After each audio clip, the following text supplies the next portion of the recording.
Check. I'm live. All right. All right. I'm getting on way early here today, so if you're going to watch this as a rerun, you can skip ahead like 30 minutes. All right. So, yeah. The reason I'm going early is because I'm bored. I think I have most of my stuff updated, ready to go. So.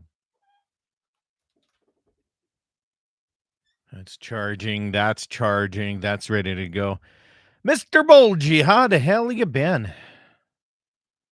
Good stuff you've been sending me lately, too, by the way.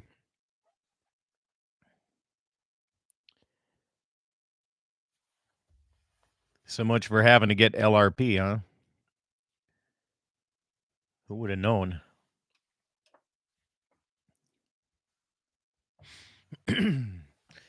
Say, here's the pregame show here. It's like I got 20 minutes. So if anybody wants to call and talk on air. Yeah. Yeah, no, I appreciate that. Appreciate anybody sending me good quality information and fun stuff to make me laugh. Good morning. Watch Ultimate Outdoor. I'm guessing it's John. Good morning, John. Mike Wagner filling in for Todd. Good morning, man. I know I'm on here early, so call in and let's do a pre-show. Anybody that wants to. I don't give a shit. Number is right there.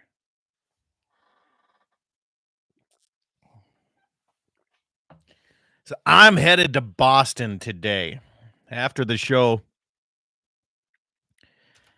headed out immediately afterwards. Head down to Rapid City, fly out, and be attending seminars.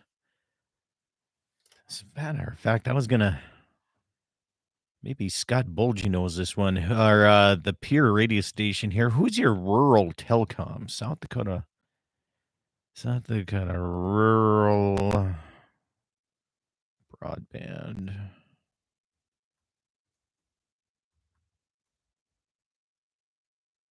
There it is. Rural Broadband Association.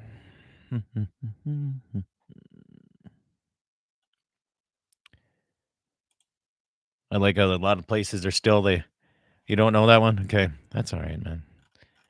Just trying to find it here. No, that's not the what do I want here? Oh, let's see here. Broadband resource guide. No, it says 27 million row. They still would call it telecommunications. Funny. Let's see here. Here we go. Because I know that West River goes up through Mobridge. I know that's that one. Golden West is gigantic. Holy moly. Kennebec is, looks like Pier is Kennebec or Golden West. One of the two. Unbelievable. Unbelievable. That's a huge one. John. 888. Whoops. 932 5682.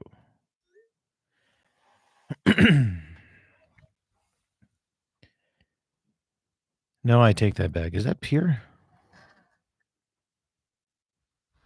I can't tell. I cannot tell.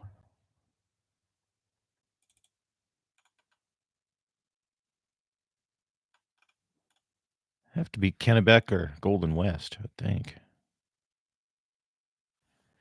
Either way, pretty large. Man, oh man. Gigantic.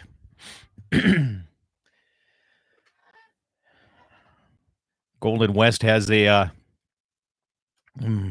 big area. Holy West River is up there too.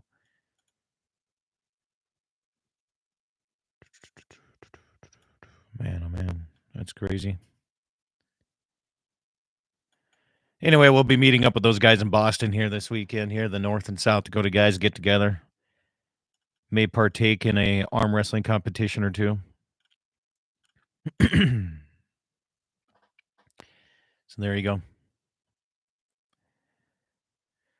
Let's see here. All right. What else got going on? Got a whopping 10th of rain last night. This, well, they did say it was a 90% chance. We got some, right? 90%. They don't say how much sometimes. They just say the percentage. So, let's see here. Been helping neighbors precondition and ultrasound, and I got mine preconditioned. I got an ultrasound. I got to get my heifers cleared out one of these days. See what the damage is on that, because the way yearling heifer prices or any yearling prices are going right now, I have the chance of making back my money if they're open that I bought this spring at a premium price. So that's exciting for me. I'm sitting there half-assed thinking about, Scott, you be thinking about this here, when the way the prices are right now, should a person sell down, take care of a whole bunch of debt, and take the winter off and then wait back next spring and see if the prices go down, or what the hell? Is it going to go down during an election year? Is it going to crash, or is it going to stay strong? From the great state of Montana, Jason Red. What the hell are you doing out there? What are you chasing or fishing at out there?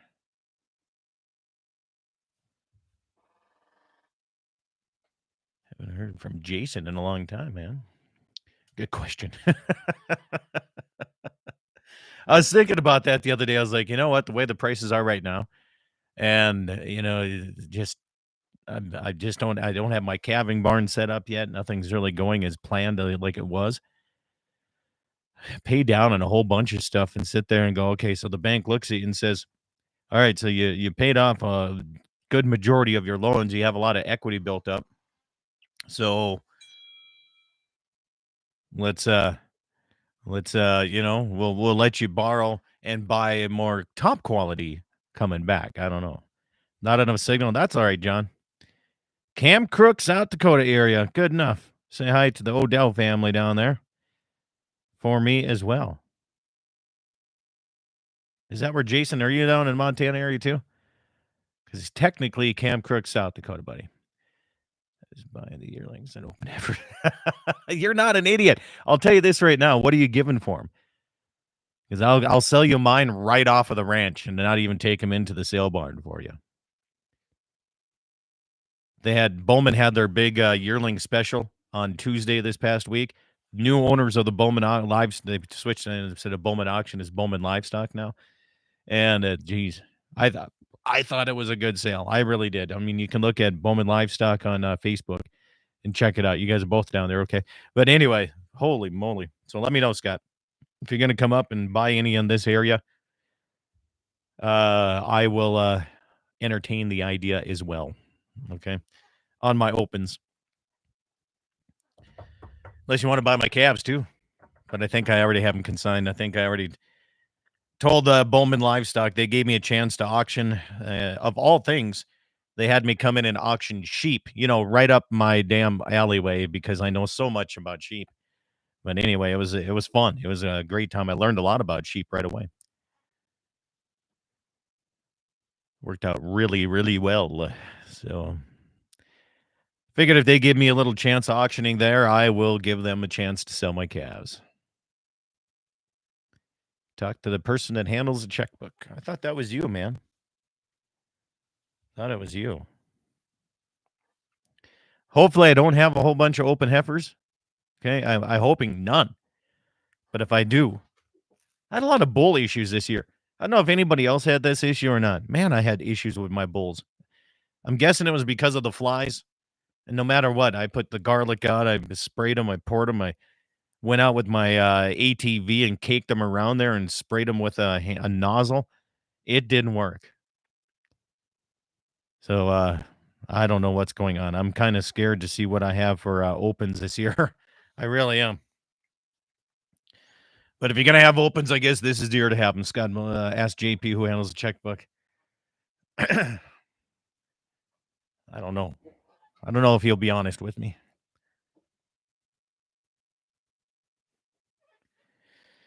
I can ask him. I'll text him right now. My wife is just jacked to go to Boston. I'm like dreading this. I mean, I love flying and I love going to these seminars, but I hate going to cities. I hate it. We're Rural Broadband Corporate, right? The national NTCA, right? It's getting all the rural broadband guys together.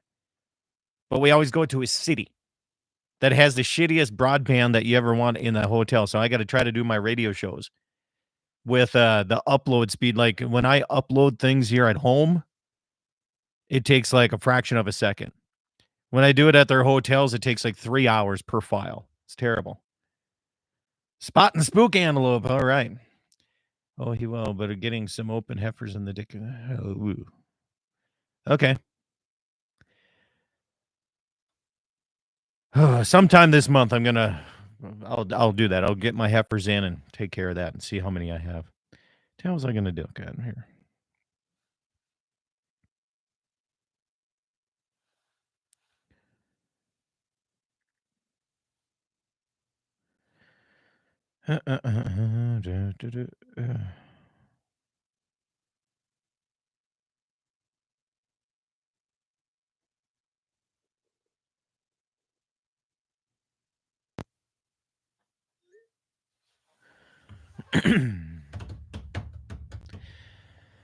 What else? Levi, listen to keeping the power on. You're finally back at work?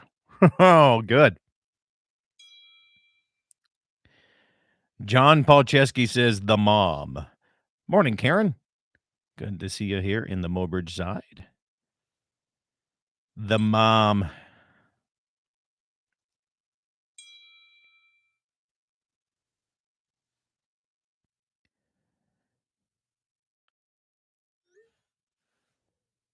He is correct. Dave from Minnesota, good morning. Good to have you along here this morning.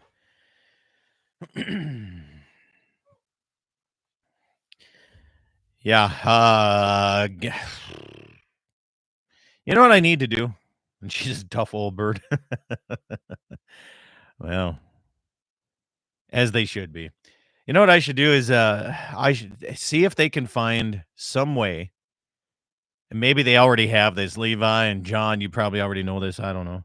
Did they have some way of carrying a bow case comfortably horseback on a day-to-day basis instead of buying all the we're packing up to the mountains type of stuff and we're just going to trail ride? I mean, like out there chasing cattle, moving things around, sorting calves, and there's an antelope over there. I'm going to try to do a little spot and stock on it here. So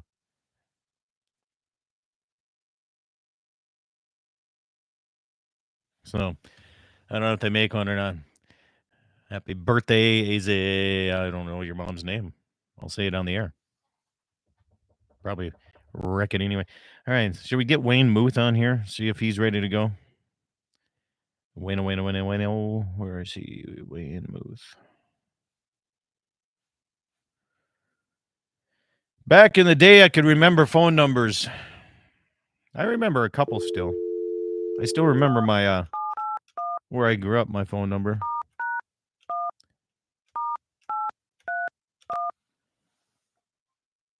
(597-3615). Lena. No, I can't say any jokes either. Good grief. Good morning, Scott. Morning, Wayne. How are you? I'm good. How are you doing? Do you remember the phone number where you grew up? Say it. Yes, I do. Yeah. Yeah, I remember mine. It's weird. I think we had a couple of them. They changed them at one point, and I think I still remember both of them out in the St. Anthony area. Yeah. Snatney. You bet. Yeah. My trying to look here. See which broadband Pierre and Fort Pierre. Oh, they got to be in the area where it's not served by any rural broadband company. Awesome. That's not good. Is that right? I got to zoom in here more. Did I hear you say something about going to Boston? Yep. So when we're done, as soon as we're done, I have to go because I'm allowing myself 30 minutes at the airport when I get to Rapid. Oh, really? If we don't have any tire issues or stop for fuel or anything else. So Yeah, St. Anthony, yeah. the home of the best bar in North Dakota, Rusty's. Now, you guys, Levi, You bet. you're looking at the new one. You know, Yep, the you bet. better bar was back in the old one where you walked in and the guy just had joke after joke after joke after joke after joke. Yep. Long, And that skinny was bar. You have no choice. What do they call that now? I was watching Bar Rescue the other day, Wayne, and they call this the butt funnel. Have you heard this terminology in bars? no, I have not. The way they That's design that's bars and interesting. the way they design bars in big cities, if there's a dance floor, they call it a butt funnel. So when you scoot by somebody, it's skinny enough to where you have to like rub butts and then you get to know somebody. Then you start talking, and that's how they make more money in big city bars, evidently. And back in the day, the whole bar of Rusty's was a butt funnel. The whole Yeah, damn thing yeah, it was was. long and skinny. As a matter of fact, yeah, it was Huffman's bar back then, and Yeah. when Al Langang remodeled it, he took that bar and he put it across the street at the Ryan Hall, so that's over there now. And he put the new bar in that he bought several years back, that Really 1908 Brunswick bar or something. He bought nice. from, actually, that bar was bought from Deb Copenhaver, who is a world champion saddle blanc rider out in Washington.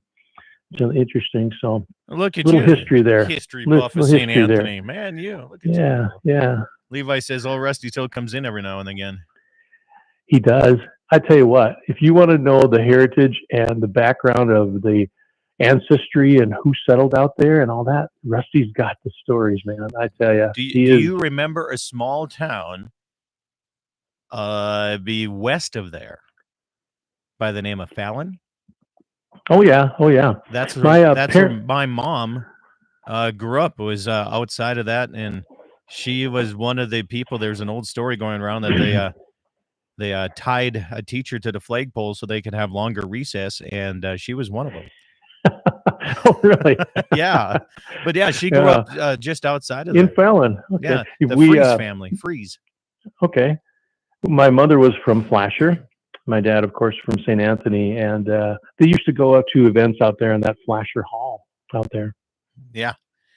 Well, they used to have well, geez, I was in high school when this one. They did a haunted house out of the old school Oh back in the day in Fallon. So I should go back to the goodness, country. I should take my wife back there, drive her around, and show her a few things. And yeah, that would she's be nice. excited. That'd be Kind of good. Yeah, reminisce. sure. But she's excited to go to Oh, Boston, she's the way I jacked. She understand, huh? loves Yeah. visiting cities. She loves it. Oh yeah. Yeah. Have you ever been to Chicago? I have been to the airport, and that's as much as I've been there. Yeah. If you ever get a chance, take in Chicago, the downtown Magnificent Mile area, the bars, the restaurants, just second to none. It is a lot of fun. There's some great places down there. So here's my problem. Okay. When I go to cities, I like to go visit the crappy parts of town to actually look at what the city is, right? And I like local bars. Like, give me the dive bars. Give me Hmm. the dive restaurants, right? Give me the place where the locals go. I'm not a food guy. I don't have a great palate. I don't try different things.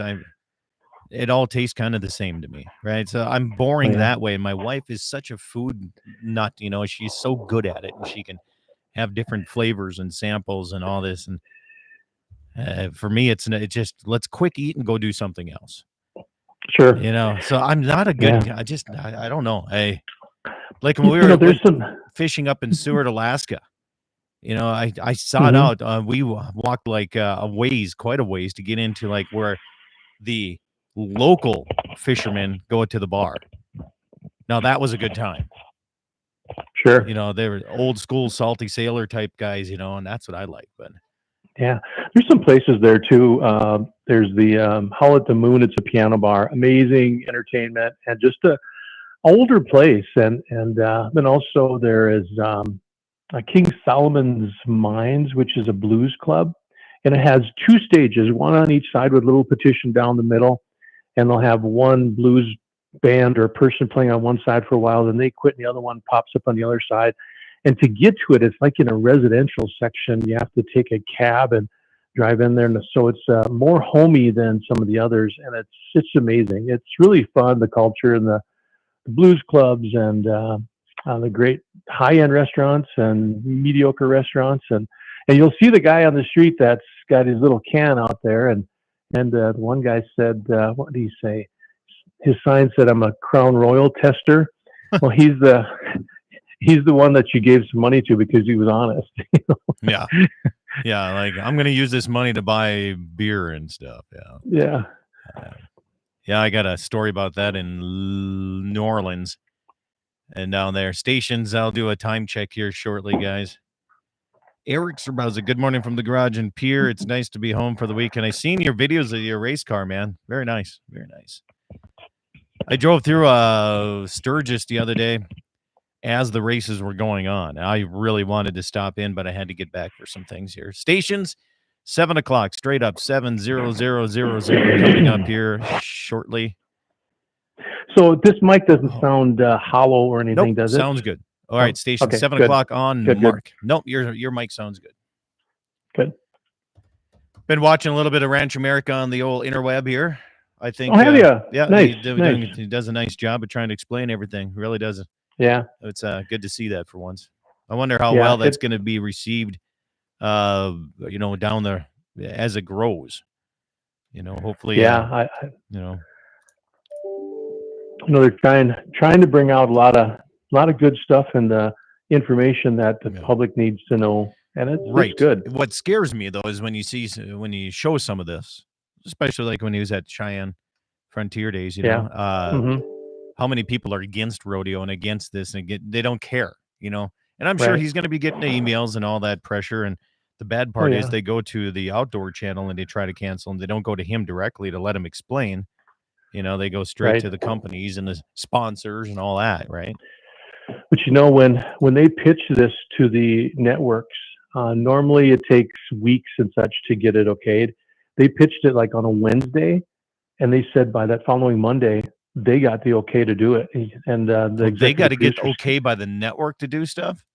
Well, when you come up with a concept and to see if the network would pick it up, they wanted this concept, and the executive producer Scott Laseth told me, he said they've never had anything go that fast. So the concept was well received. Good. That piece of it. So, I'm wondering. Yeah. Yeah, that's Yeah, it's been a lot of fun, and I just wish that they would have had more time, that we could have made it out to your ranch and showed them, the challenges of ranching in the Badlands too. Well, it would have been nice. I mean, you guys could have. I was doing my neighbor's yearlings, and we rounded everything up that morning, and but it wasn't Badlands rounding up; it was on stubble fields, so it wasn't really scenic, But it sure was a lot. It was dirty, man. Holy moly! It started to get. It was like dead still, Sure. Yeah, it was a good time. We're here for a week, and then last week, and then a week in August. So we'll promote that. We'll wish I had more time. We'll get River on your show maybe. And I don't know if you want to do it whenever in the next few weeks or whenever, and then before the series starts, it would be good to do it again. Absolutely, to highlight the North Dakota piece. So sure. There's plenty up here, and there's no doubt. Eric says he was in Denver 2 weeks ago for the No Prep Kings on the Discovery Channel. Cool. Very cool. Do I have Canadian smoke my way? Yeah. Gene, I live further north than you do. Yes, we have smoke. I'm so sick of the Canadian smoke. My throat is just raw every day. However, I think it's been keeping the temperatures cooler. It's the only thing a guy can say. We still have green grass out at the ranch, man. I mean, most of it's weeds, but it's still green. Yeah, I think we tend to get more of the smoke through the central part of the state. I believe we watch that, or Judy watches the air quality, and it seems like this trails right down here all the way. And, so was it last weekend or weekend before? Can't remember. I was in Sioux Falls for a wedding. I think it was last weekend. Yeah. Anyway, last weekend. Yeah, and through that central part, like you said, from like around Wall, South Dakota, the Mitchell was just thick with smoke. I Yeah. mean, it was really crazy how it sucks down through that way. And that's how we were here. We went to Glendive for a wedding last Saturday, and as we got further west, it cleared up. So that was nicer too. But we had a final episode. They're taping a final episode for the Ranch America show, and we got my sister-in-law's horses, and we did some down by the river, and it was starting to smoke was starting to set in. And I'm going, oh, it's going to ruin the shot. And the guys go, no, this is perfect. That smoke filters out the shot. It was a great sunset river shot. Very red sunsets, yeah. Yeah, it was really pretty. So, all right, it's about a minute to go here. Tim says, Red Stegall had his rancher guest on this morning debating the merits of black balded calves versus purebred black Angus calves. That would have been, I might have to listen to that on the way down to Rapid City, if there's a replay of that one, because I got into my first baldies. I bought my first baldy heifers this spring, and we're going to see here. I'm not a big baldy fan. I know they put weight on faster. I know that, but it seems to me in this area, they get a little bit more wild than the Angus do, and I don't know why. But my father-in-law has baldies, and man, they are just tough to get out of. I mean, you've seen it at branding. There's some that'll, I mean, they'll take the horse in the tree and everything and just run you right over. Yeah, so I know there were. Yeah, there were some that we didn't get out. Levi and I didn't get out of the draws because they were just crazy. Gene says, which one tastes better? All right. It doesn't matter. All right. It depends on how you finish them. I'll tell you that. All right. I'm going quiet with you here, Wayne. Stand by. 20 seconds to showtime. Going quiet till then.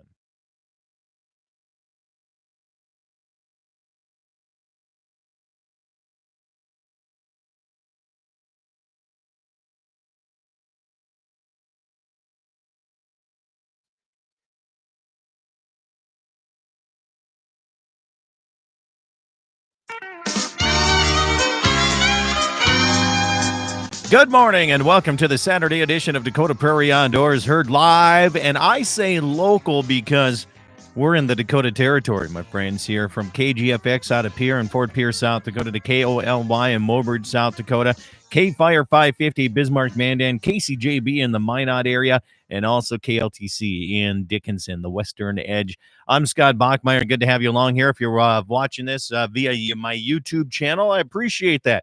Thank you very much for leaving comments and concerns on there as we continue. Another journey in the outdoor side of things. And what about a 10th of rain here. We're supposed to get this 90% chance of rain. And they were right. We did get a little bit, only a 10th of rain. But I'll tell you this right now. It looks good in the western edge of the Dakota Territory. Wayne Muth is my guest here again this morning. Wayne, welcome back to the program. And when I say it looks good in the Badlands in North and South Dakota, it's pretty rare we can say that at the end of September, that there's still some green tint out there. That is for sure. It's been pretty good. It's browning up a little bit in most areas, but they're still green, and it's still looking pretty good. And we got rain all night last night, I think, here in the Mandan area, and it's good to have it.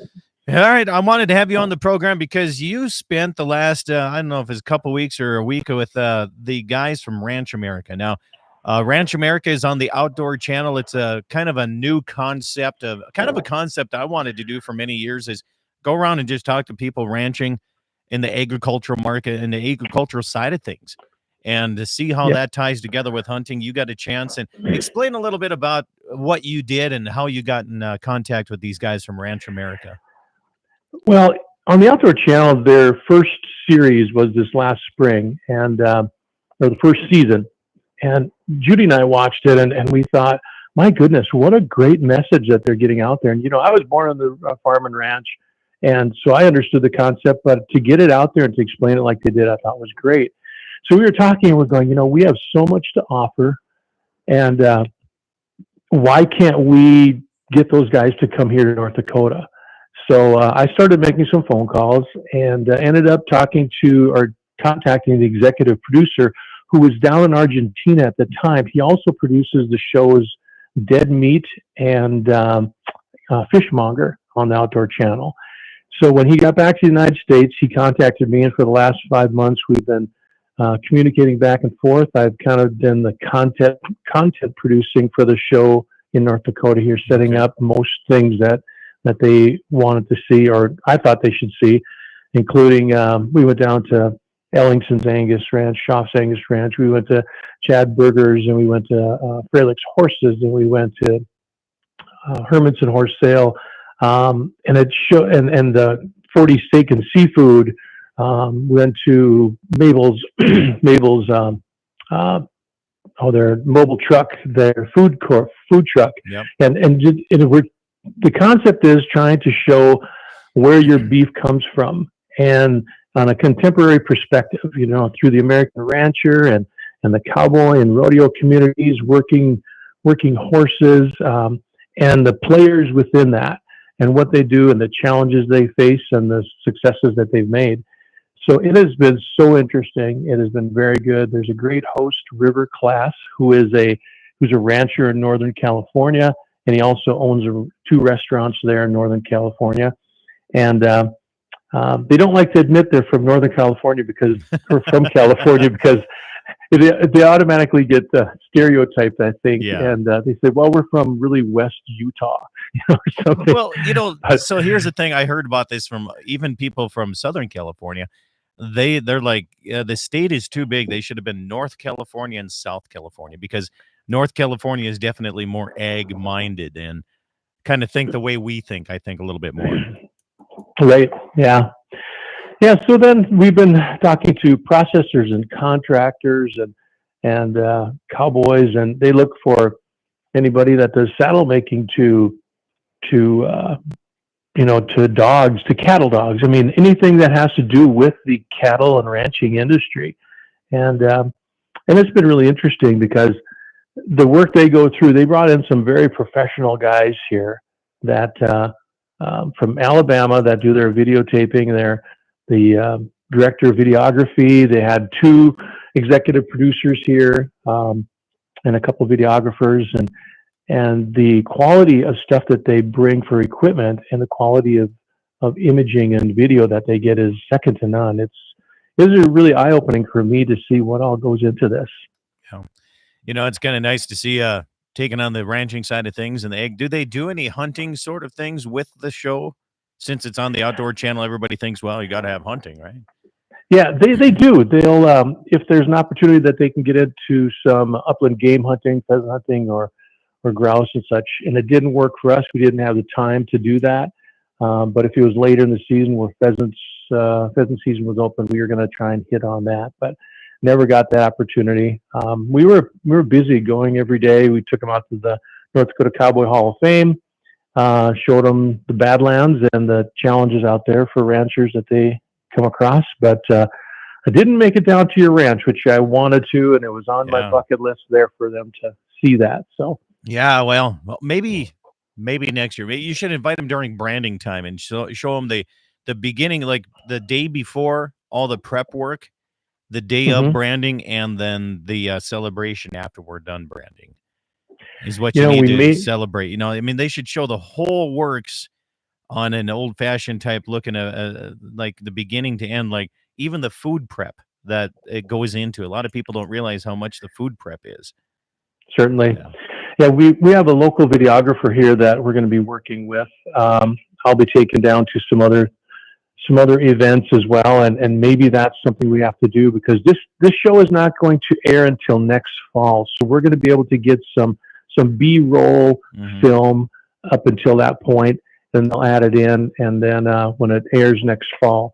They did the first series in the spring, but they felt that they just wanted a bigger audience. So they moved it to the fall, and that network did that because they felt it was that good that this message needs to get out. It's just a story that needs to be told, and I'm glad there's support for it. Yeah. Well, I'll tell you, it's exciting seeing you step into a new role here on the television side. I know John Armin and Jason Wright are listening right now. They're down in the Cam Crook and Montana area, going after some speed goats right now, and they're filming it. Yeah. And there's a lot that goes into filming. This is it's different. The radio side, I look at it as like the redheaded stepchild of television because it's so much easier.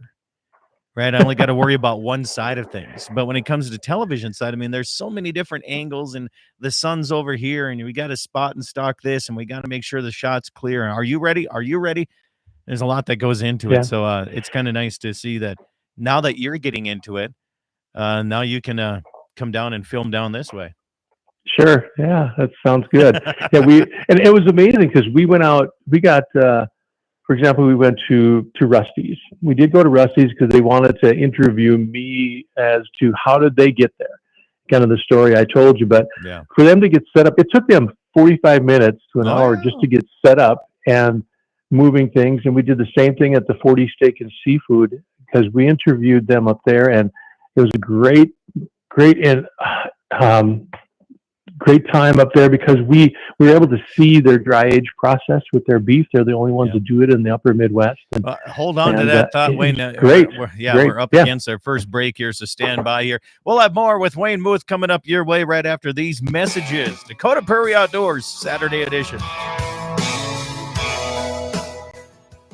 Dakota Community Bank and Trust Foundation Female Program awards recipients with an interest-free loan to purchase 5 bred heifers and assist area youth in establishing their own cattle herd. Applicants must be youth currently enrolled in 7th or 8th grade and at least 13 years of age and must reside within a 100-mile radius of any Dakota Community Bank and Trust branch. Deadline to apply is Friday, October 13th. Contact a branch near you.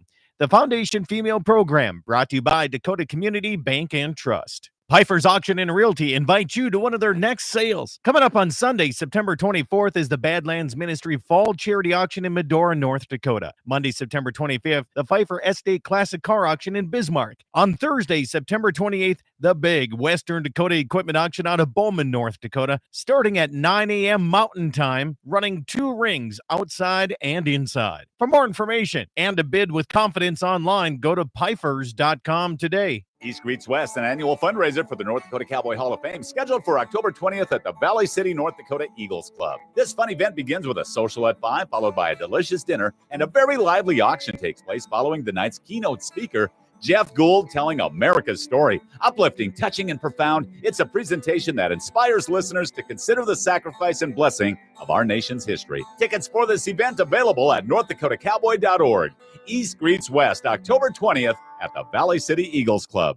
MoPro Guide Service, the best on Lake Oahe. Brent and his staff will give you the most enjoyable fishing experience, always having the latest in electronics, gear, and the most comfortable Lund boat on the water. Fish with somebody who lives in Mobridge, South Dakota, the heart of Lake Oahe. If you need a place to stay, the Mo Rest Motel has newly updated rooms with free internet, a family-owned and operated business. Go to OaheWalleyes.com. That's OAHE Walleyes.com for the best fishing experience Lake Oahe has to offer. Rockin' 7W has all the panels you need. Freestanding panels, windbreak panels, feeder panels, and the original protester panel. If you don't know what that is, it's a sort panel that makes sorting calves from a cow a breeze. You can custom order sizes to fit your current operation, or you can start from scratch. Rockin' 7W also does trailer repair on any size trailers, mobile welding, and custom cattle hauling. Call Justin at Rockin' 7W at 701-206-1030. That's 701-206-1030. Rockin' 7W, the farmer and rancher's go-to guy. Pfeiffer's Auction and Realty invites you to one of their next sales. Coming up on Sunday, September 24th, is the Badlands Ministry Fall Charity Auction in Medora, North Dakota. Monday, September 25th, the Pfeiffer Estate Classic Car Auction in Bismarck. On Thursday, September 28th, the big Western Dakota Equipment Auction out of Bowman, North Dakota, starting at 9 a.m. Mountain Time, running 2 rings outside and inside. For more information and to bid with confidence online, go to Pfeiffers.com today. Western Frontier Insurance, agents that understand you, your needs, and the community. Whether you're looking for coverage on your farm, ranch, home, or auto, you can trust that Western Frontier Insurance will find you a combination of price and coverage that works for you. No fancy jingles, no talking boxes or talking animals, just good neighbors helping to keep you covered with price in mind. Western Frontier Insurance. Offices in Hazen, Washburn, Wilton, Bowman, and Hettinger. Dakota Community Bank and Trust Foundation Female Program awards recipients with an interest-free loan to purchase 5 bred heifers and assist area youth in establishing their own cattle herd. Applicants must be youth currently enrolled in 7th or 8th grade and at least 13 years of age and must reside within a 100-mile radius of any Dakota Community Bank and Trust branch. Deadline to apply is Friday, October 13th. Contact the branch near you. The Foundation Female Program, brought to you by Dakota Community Bank and Trust. East Greets West, an annual fundraiser for the North Dakota Cowboy Hall of Fame, scheduled for October 20th at the Valley City, North Dakota Eagles Club. This fun event begins with a social at 5, followed by a delicious dinner, and a very lively auction takes place following the night's keynote speaker, Jeff Gould, telling America's story. Uplifting, touching, and profound, it's a presentation that inspires listeners to consider the sacrifice and blessing of our nation's history. Tickets for this event available at northdakotakowboy.org. East Greets West, October 20th at the Valley City Eagles Club. On that road, but don't you worry, one day I'll settle down. And when that time comes, I hope you're still around. I hope you're still around. I hope you're still around.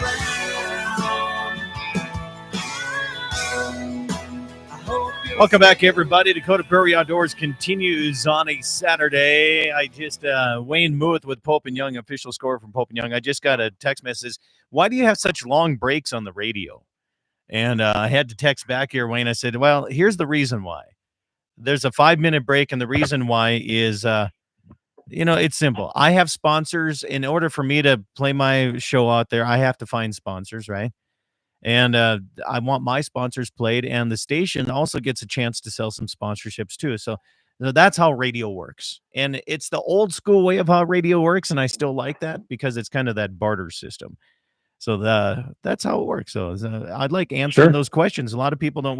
You and I were just talking about back timing and hitting our brakes on the back time, and that's the old school radio way of doing things, and that's kind of how I'm like doing that. But anyway, Wayne Muth, Pope and Young official score, talking about Ranch America. Yep. I had to cut you off a little bit about how you guys met and how you did that, but Ranch America, it's the first season was here this spring, and so far what I've seen on the channels here, Ranch America on the Outdoor Channel, there's some short clips you can watch. I don't know where you can find the full seasons or the full shows, or if you have to subscribe to it or anything like that. But so far, it looks like they're doing the right thing. They're really showing the ranching side on a very positive note. Yes, yeah. And the cowboy way of life, I should say. Yeah, exactly. And the challenges that go with it. And I think that they're bringing about the positive piece of where your beef comes from and the producers that put it there. And the passion that they have for it. I mean, for example, we go out and we spent a day with Chad Berger, and he took us around all his bucking bulls and everything, and did a great interview with us. And I tell you, you could tell that he has a passion for what he does, and the knowledge that goes into it, and the care they have for their animals. It's no different than the ranchers. We went to Shafts Angus Valley, and what they do and how they know their animals on that high-end type of ranching that they do with the in vitro fertilizations and all that, the genetic piece that they've built over those years, it's pretty amazing. And we right here in central North Dakota, we've got such nationally known and world-known producers. And, there is the Chad Bergers that we talked about. There is the Shafts Angus Valley and Ellingsons. They have people coming from all over the world to buy their bulls and the straws for IAing their cattle. There's Dave Hermanson's sale. That horse sale is nationally renowned. We interviewed a consignor from Canada that comes down every year and brings horses down because he knows that he can get the great product. He brings a great product and can get a great price for it. And the right people are here that understand horses. So, I mean, it's just showing a great story of what North Dakota has to offer. So let me ask you this. So South Dakota has a lot of that too. If somebody in South Dakota wants to be kind of a contact like you are for Ranch America, how could they go about doing that? Because I mean, you look at some of the just on the rodeo side. I mean, you got Sutton Rodeo down there. You got the famous barrel racer Lisa Lockhart out of there. You know, you got Jessica Rotier over in the Harding County country, and so many more. I mean, there's a lot of people in both states that are into the ranching and rodeo side. If somebody wanted to be their contact in that South Dakota side, how do they go about doing that? Or is that even possibility? They would have to contact the executive producers and see if it would fit.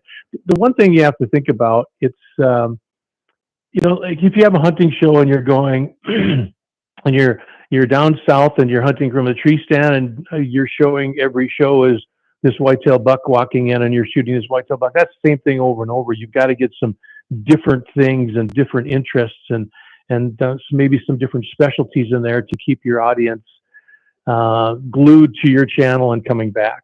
So if they have something that's a little bit different, for example, I thought of somebody like a Trent Loose and the Piedmontese brand of cattle that he promotes and he raises. Maybe that would be something that would be good to get out on a Ranch America episode or something of that nature. Something a little different. The rodeo is always good, but they'll go to an area and get a distinct flavor from that area sometimes and see what's new and maybe what's a little different from other places. And I'd like to see them do a special on South Dakota's game management. They do the preserve in South Dakota. You and I were talking during the break there, and I think it's a great idea to allow landowners to try to get in on this preserve type of thing where you can hunt year round. You just have to put so much back into the area. And I know I contact Brown's hunting ranch down in that central South Dakota quite a bit, have them on the air, and they do just a beautiful job down there between farming and connecting the hunting side together. That would be kind of a nice one. I'd like to see more information on that and how that works too. So if you're listening in the South Dakota side, again, contact those guys at Ranch America. Yeah, do that. Yeah. You won't regret it. Yeah. So did you get your big fame? Did you get interviewed? I mean, you're going to be on TV. You got the face for TV now, Wayne. Is that we're going to have to get autographs from you? That's the last thing I have is a face for TV, I think. But yeah, they did a little interview in regards to how I got them there. And then we did a closing episode on horseback down by the river and the great sunset shots. So we'll see how it all turns out. They'll probably just put me on for 3 seconds because that's all they can, risk having me on. It's the risk of having the Muth on. Yeah, I see how it is. But no, it's a good experience for you. Oh God, yes. They were such great guys and so much fun, and I learned a lot. They just want to do what's right for the show, and they did a great job. Okay. Well, let's move on to talking about scoring some animals. I have seen some monsters, and I talked to you about one of, I think it was Hazen, was it McLean or Mercer or whatever it was. I think it's going to be a state record mule deer and velvet, but I don't know for sure. I don't know if you got a chance to score that one or see that one, but I saw some photos around the area, and it was a monster. Are we still got big deer in the country? Because out in my country, after EHD the last couple of years, we don't have much for anything out this way. Yeah, there are still some big deer. There's no doubt that the population has struggled this year. I just talked to my friend from South Dakota, checking on some antelope spots down there, and he was saying both deer and antelope it's tough. In the northern South Dakota, coming up through North Dakota, there's a lot of areas like that. But you have been seeing some bucks being killed, not as many as in years past. I have not seen that one from Hazen. I heard about it, but until we put a tape on it, it's just a very big buck. Really, when you really think about it for the official scores. I hear it often where this guy's got this huge buck, but it's not as big as what they're claiming or bigger than they're claiming, and that until you really put a tape on it, then Yeah, I wish I had a picture of it. I know Jesse showed me a photo of it. He was helping me haul hay a couple weekends ago, and And it's one of those I dream of, double drop tines, a lot of stickers. Oh, goodness. I like Yeah. that stuff. The typical's nice, don't get me wrong, but that one is. Jamie says nothing but ultra dink bucks in Mercer County. But he Oh, only really? hunts a small portion of Mercer County unless he's like out there with his drone trying to chase all the game animals to his place. Maybe. Scott, I had an opportunity at a double drop buck once when I first started bow hunting, and we made our own tree stands out of wood. And I was watching this area, and this buck two bucks kept on coming out in this one little edge of the field. So I couldn't get a tree stand, or didn't have any tree stands back in the day. So it was a big cottonwood tree. So I climbed up this cottonwood tree about 18 feet up, and I'm sitting on this great big branch of this cottonwood tree. And this buck came out below me, probably 20 yards. And I missed it twice because I didn't want to fall out of the tree. That was my opportunity at a double drop, and I've never seen one after that. So, man, yeah. I think you can see mine. It's not a big double drop, but it's a little double drop up here. But yeah, you start shaking when you finally see that one. But we'll continue this on the second half of the program, plus talking about a one-tag system and a survey that I wasn't too impressed with. Wayne Muth is my guest here. We'll have more information coming up your way. Dakota Prairie Outdoors all across the Dakota Territory, around the world on the YouTube channel. Let's go right after these messages.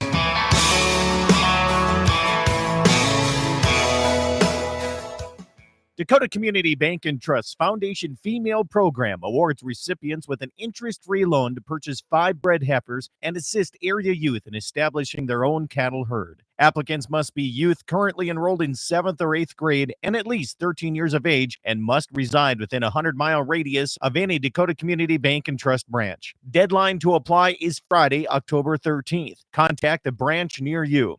The Foundation Female Program, brought to you by Dakota Community Bank and Trust. Pfeiffer's Auction and Realty invites you to one of their next sales. Coming up on Sunday, September 24th, is the Badlands Ministry Fall Charity Auction in Medora, North Dakota. Monday, September 25th, the Pfeiffer Estate Classic Car Auction in Bismarck. On Thursday, September 28th, the big Western Dakota Equipment Auction out of Bowman, North Dakota, starting at 9 a.m. Mountain Time, running 2 rings outside and inside. For more information and to bid with confidence online, go to Pfeiffers.com today. East Greets West, an annual fundraiser for the North Dakota Cowboy Hall of Fame, scheduled for October 20th at the Valley City, North Dakota Eagles Club. This fun event begins with a social at 5, followed by a delicious dinner, and a very lively auction takes place following the night's keynote speaker, Jeff Gould, telling America's story. Uplifting, touching, and profound, it's a presentation that inspires listeners to consider the sacrifice and blessing of our nation's history. Tickets for this event available at northdakotakowboy.org. East Greets West, October 20th at the Valley City Eagles Club.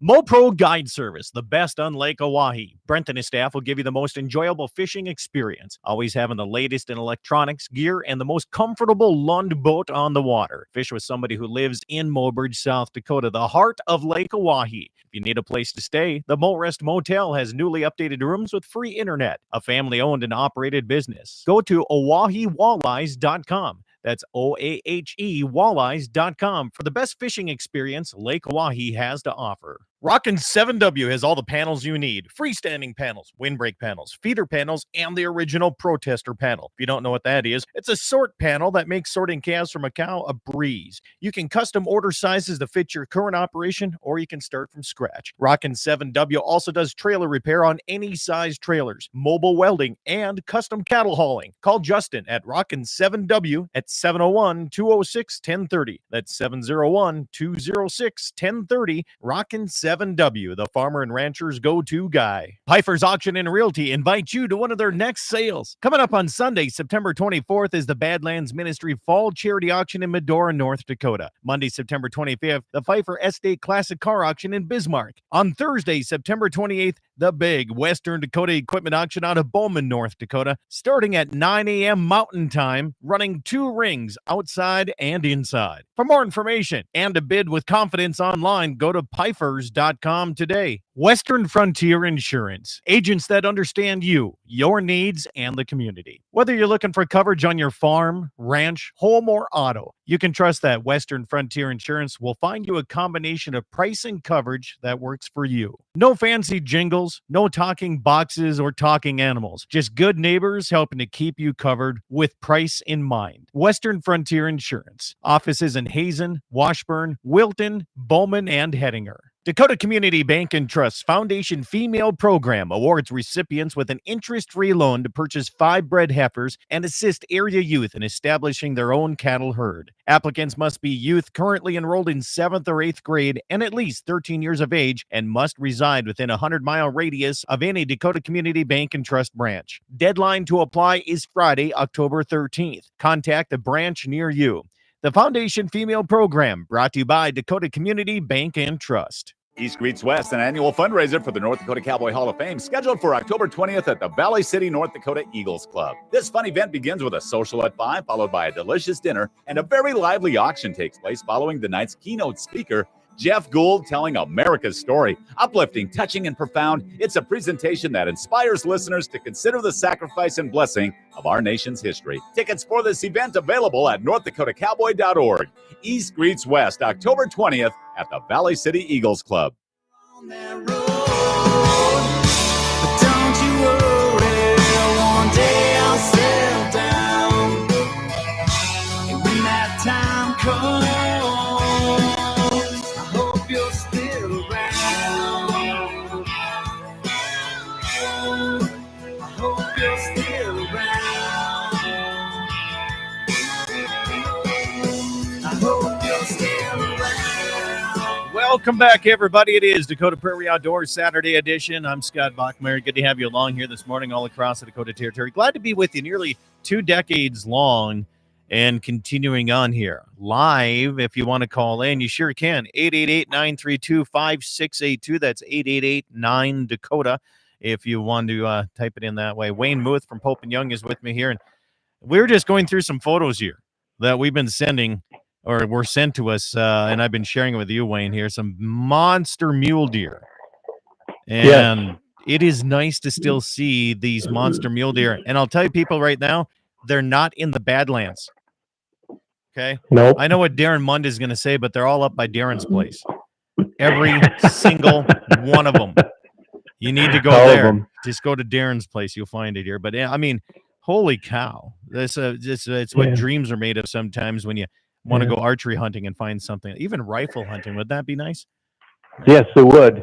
You know, and I've been saying this for several years that there's some big deer outside the Badlands, and I've had some success. And yeah, they're out there. Just got to knock on some doors, a little more private land, a little more agricultural areas, but they grow big.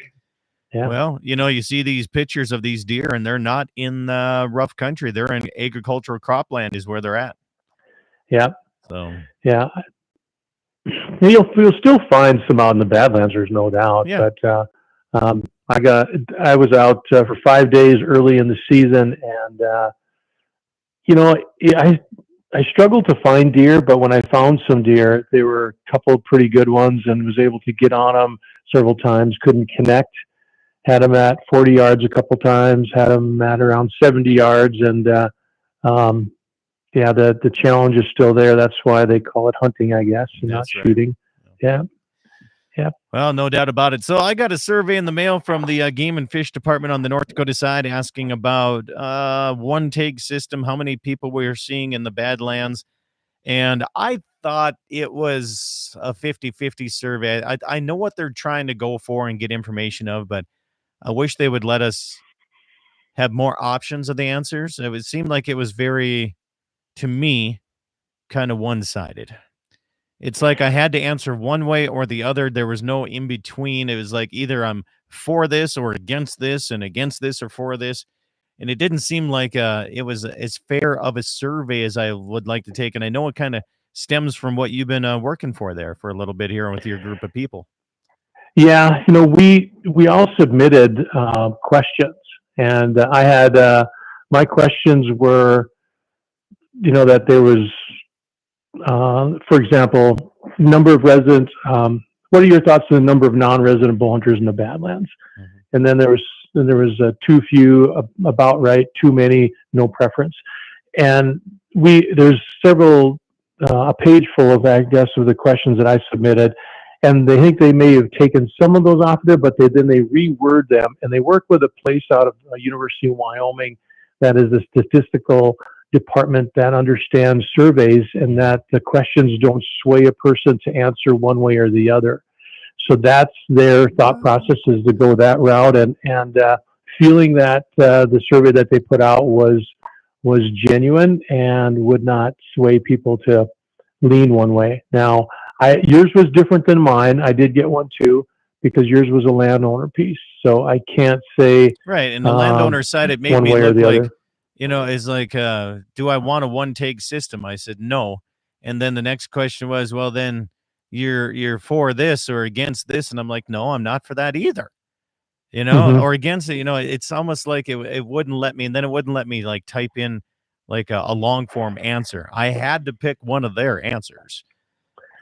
So I don't know how accurate the Yeah. landowner side's going to be when they get this back, because there's a lot of us out here that we don't want a one tag system per se, but we would Mhm. like to see some sort of maybe a check-in, like I tell you, like a block management where you sign in, so there's not so many people going to the same spot. And not only that, but staying out of your cattle once in a while would be nice. Sure. None of that Yeah. was addressed. I don't know. It just seemed like, for the most part, I'd say 80% of it was just fine and dandy. But then when it came to the last few questions, I was like, wait a minute, this is making me look like I'm kind of the bad person here, and it's not how I feel, when you answer Right. those questions. So I was kind of mixed on that a little bit. Sure. Well, they wanted to get the survey out there to people to see what their thought process was, if they're seeing the same things that we in our community are seeing, and that there's too many people in the Badlands on certain times of the year and certain seasons, and how they can address that. So, and I think, and this year you probably, some people maybe recognize, hey, maybe there wasn't as many out there. However, we had 95-degree weather in the Badlands, Yeah. and a lot of people were thinking, hey, I'm not going out there. I can't take care of my meat, and I'm not going to hunt in that hot weather. So that may have deterred a lot of people. So, and that was really one of the biggest pieces I thought was a challenge with this, because they did it over a time frame that if you hunted the Badlands from 2017 until 2022, I think was the date range or year range, anytime during that time, then the survey, they wanted you to take the survey. But unless you have a specific times saying, okay, last year, what did you see? What did you see the year before? Yeah. How is this trending? And I didn't think that was brought out very well in the survey. So we'll see what they come up with. And the big one, it made it look like either I was not or for a one tag system, and that would take away the gratis tags for landowners. That was one choice in my mind, or I was for the one tag system and landowners get a gratis tag, and that's it. Yeah. And it's like, wait, no, that I want to explain that different, because I think the landowners deserve more than the other people. But anyway, text comes in, says, I'm not for the one tag system, but bow hunting needs to go into a lottery just like rifle season. And on top of that, they need to pick units and shorten the season up. What do you say about that? Well, first of all, be careful what you wish for, because once they take it away, you're never going to get it back. And we have it really, really good here in North Dakota. So I would suggest this. I would say, okay, before we do this, every bow hunter that gets a tag has to submit a survey at the end of the year of where they shot their deer, if they were successful or not, so we can really get a very distinct success rate. And you're going to find that the Badlands does not have a 36% success rate like the statewide is.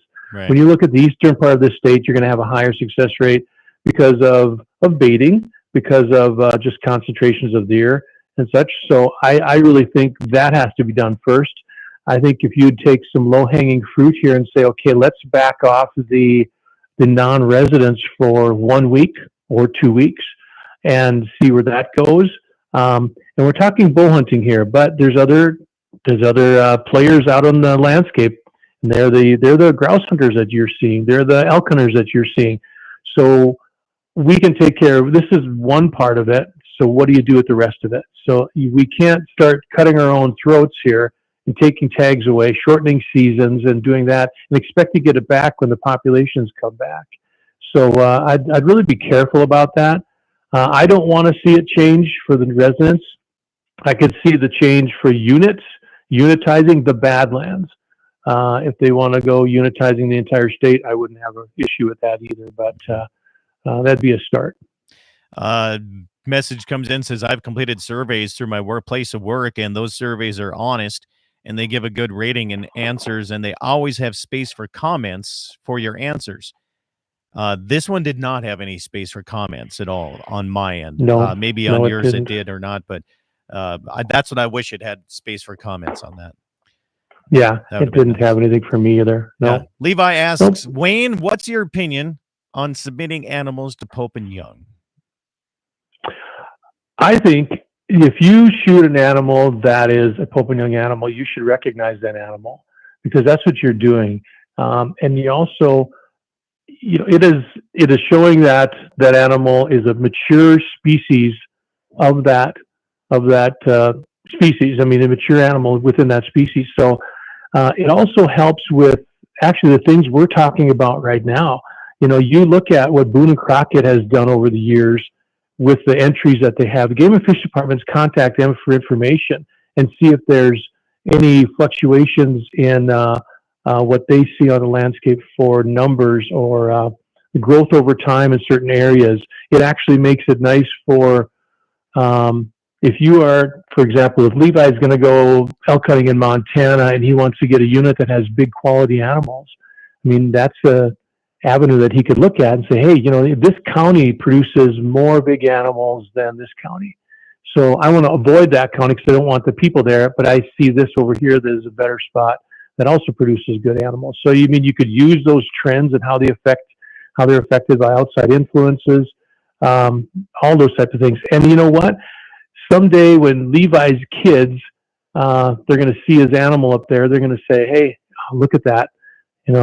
Dad shot this great bull, and here's a certificate showing how good it was. And people actually have called in asking for certificates after their grandpas passed away because they have that remembrance of them. So it's something that you're recognizing the animal, definitely. Yeah, it seems like it's not just like a bragging board, right? I mean, there's more scientific research that goes into that. I mean, it helps with a lot of biologists, I'm sure, look at the entries, and like you said, Game and Fish look at it, and a lot of people can maybe plan their trip on it too. Yeah. Well, and also, you got to think about this. We want to sell ourselves as gentleman hunters. So if we're saying that we shot something that is entered in Pope and Young, it shows that we have restrained ourselves and did something under fair chase set of standards. Mm-hmm. It doesn't extend beyond the laws. We're following a guideline. We're not running it into water and cutting its throat like they did in the Adirondacks years and years ago. We're not running it down with a snowmobile. We're not doing those type of things. They're taken through fair chase, and that's one of the pieces that Pope and Young and Boone and Crockett have established and part of their entry requirements. Well, coming up next weekend, Wayne, in South Dakota, antelope season of firearm landowner and mentored firearms starts on September 30th. On the North Dakota side, it's October 6th is the gun season. Are we looking at another any big antelope being brought in bow-wise to you here? I mean, I haven't seen anything of substantial size from here to Belle Fourche. Yeah, and that's exactly what I heard from my friend in South Dakota yesterday. He said he'd been seeing some here and there, but there's no big ones. He said if you shoot a 13.5-inch goat this year, that's going to be a big one because he gets out there, he scouts, he's been looking, and on the South Dakota and North Dakota side, it's been a struggle. And Levi can attest to that too, because he and I talked, and he put on a lot of miles and looking for antelope, and he did find what he was looking for, but the quality and the numbers definitely are not out there. The big ones are definitely not. Yeah. It's I still looking for that crazy one that's got one horn going one way and one down low, and that's the one I'm looking for. The odd stuff, man. That's what I'm into. Yeah. Are they deducted in Pope and Young if they go different directions like that? Not for antelope, because there's no inside spread that is used for antelope. Oh, man. So if they're goofy, they still count. Good. Do you think if they grow it, they should score it? Yeah, you do, because there's categories for it. Yeah. But what Boone and Crockett did was they set a standard for the optimal typical species animal in that species. So when you get somebody that has some little kickers off here and there and is a smaller framed animal, that can score higher than a typical beautiful buck. Mm-hmm. So that big typical beautiful buck gets is not recognized then as good as it is, because you're using some inferior thing with some goofy things, points coming off as a comparison. That's why they have categories. And Jim just messaged, he says, maybe I missed it, but why do they deduct for non-typicals? Like I said, they started it as recognizing that animal of that species that is a typical mature animal that is bigger and has a typical rack, I guess you'd say. Okay, because outside of that, it could be an injury that created this, or could be some other factors, but that's the species that they want to show. And then they have the non-typical categories that are going to be able to listed in the record book, and can be a world record as well. But it's just not comparing them side by side. Sure.